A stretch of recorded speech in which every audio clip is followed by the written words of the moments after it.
Hello students, good morning. बेटा आज हम लोग क्लास 10th हिंदी क्षितिज काव्य खंड में सूरदास के जो पद हैं इसमें से ऑब्जेक्टिव क्वेश्चन के आंसर देखेंगे। ऑब्जेक्टिव क्वेश्चन कैसे बनते हैं आप लोग खुद से भी बना सकते हैं और अभ्यास करिए। फर्स्ट टर्म में तो एग्ज़ाम इसी तरह होगा, ऑब्जेक्टिव क्वेश्चन आएंगे।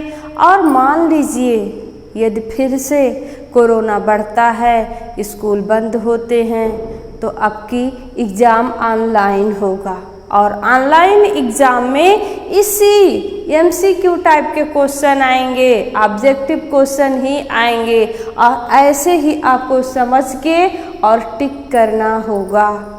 लिखने वाला तो ठीक रहता है, आप कुछ भी उससे संबंधित लिख देंगे, एक दो लाइन कुछ ना कुछ मार्क्स मिल जाएंगे। लेकिन ऑब्जेक्टिव क्वेश्चन में कोई ऑप्शन नहीं होता। ऑप्शन मतलब अगर आपका सही है तो फुल मार्क्स, गलत है तो गलत, 0 मार्क्स। ठीक है, तो सबसे पहले आप पद को खूब अच्छे से पढ़िए, उसकी व्याख्या को समझिए और उसके बाद उससे जो क्वेश्चन बनते हैं खुद से भी बनाइए और देखिए यहाँ कैसे बने हैं, उनको सॉल्व करिए। आप जितना प्रैक्टिस करेंगे उतना आपके हित में रहेगा।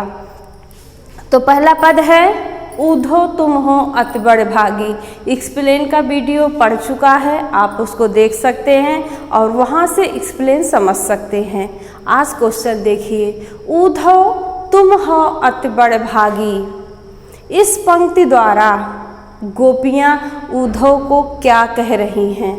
अब आपने अगर व्याख्या में समझा होगा कि ऊधव को गोपियाँ सचमुच में भाग्यशाली बता रही हैं या कटाक्ष कर रही हैं, तो आप ऑप्शन पकड़ ले जाएंगे।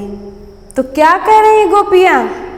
ऊधव को भाग्यशाली बता रही हैं कि आप बड़े भाग्यशाली हैं, सही में यह भाग्यसीन या सुंदर या कुरूप, कौन सा टिक करें?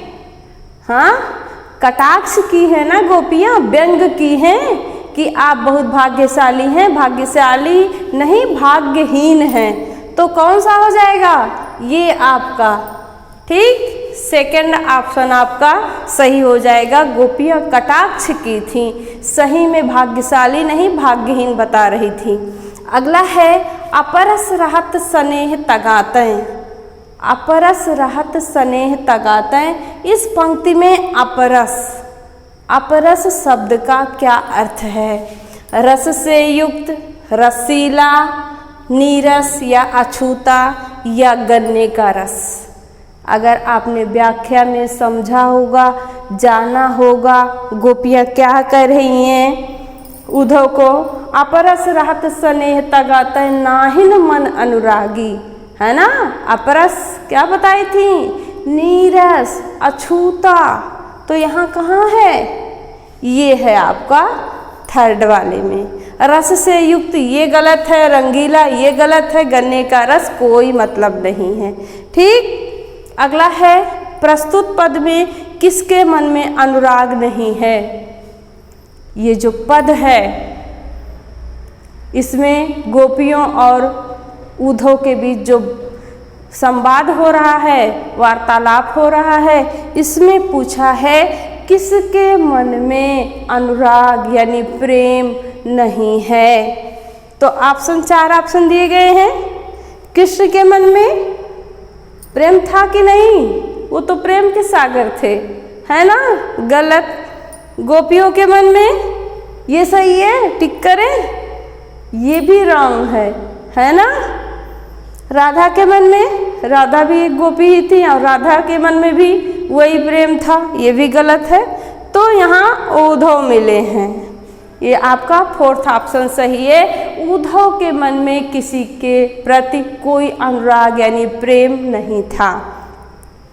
अगला है भ्रमर गीत पद में रस है। ये जो सूरदास के पद हैं भ्रमर गीत से लिया गया है। पूछ रहा है कि इस पद में, ये जो पद हैं इसमें कौन सा रस है? तो क्या करेंगे? वीर रस है, लड़ाई झगड़े वाली युद्ध वाली बात हो रही है नहीं ना। वियोग श्रृंगार, करुण, हास्य, हंसी मजाक की कोई बात ही नहीं है। रोने धोने का मतलब है, लेकिन यहाँ पर करुण शोक नहीं है, वो प्रेम में रो रही हैं। वियोग श्रृंगार, सेकंड ऑप्शन इसमें सही हो जाएगा।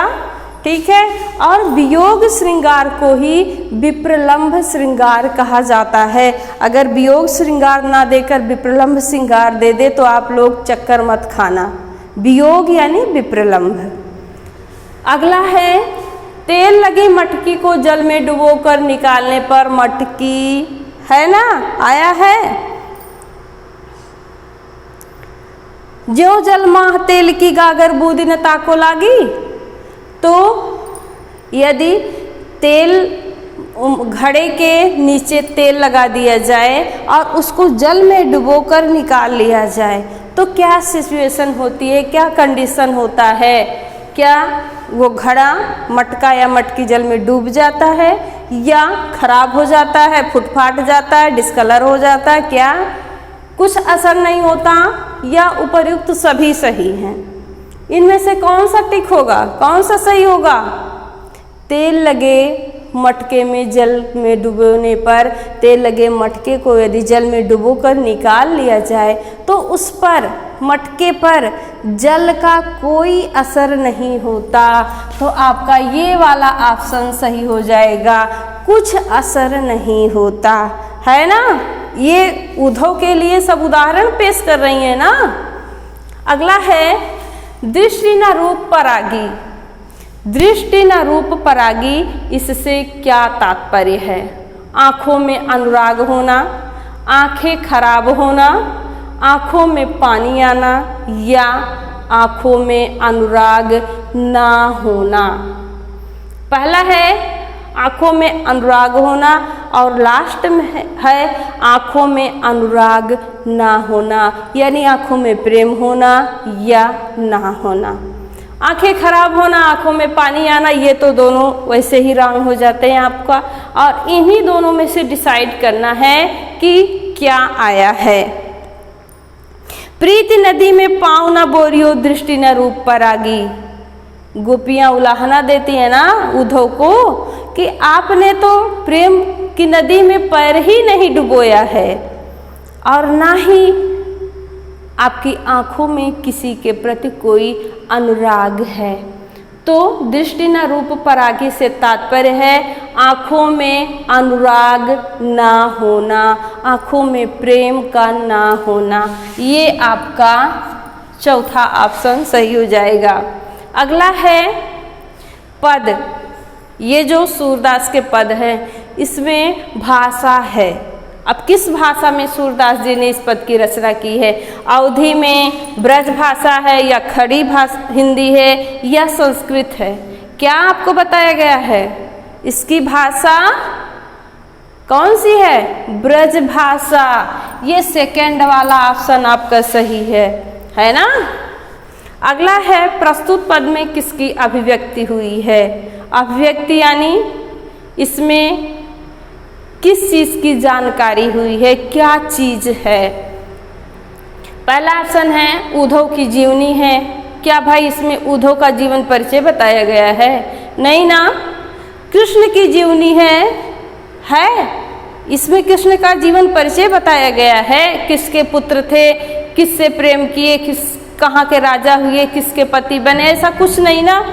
अगला है गोपियों की विरह व्यथा, और फोर्थ है ब्रजभूमि की महत्ता। तो ब्रजभूमि की महत्ता के बारे में भी इसमें नहीं बताया गया है। इसमें है गोपियों की विरह व्यथा। गोपियाँ कृष्ण के प्रेम में, वियोग में व्याकुल हैं, दुखी हैं, वही इसमें व्यथा बताया गया है।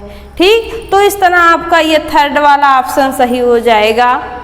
तो आज आपने 8 क्वेश्चन, वैकल्पिक क्वेश्चन देखे हैं, और इसी तरह आप सभी जो और 3 बचे हैं उनके भी आप लोग ऑब्जेक्टिव क्वेश्चन बनाइए और सॉल्व करिए। इसको अगर आप लोग लाइक करते हैं, समझ में आता है, लाइक करते हैं, तो फिर अगले पद का भी हम बनाने का प्रयास करेंगे। धन्यवाद।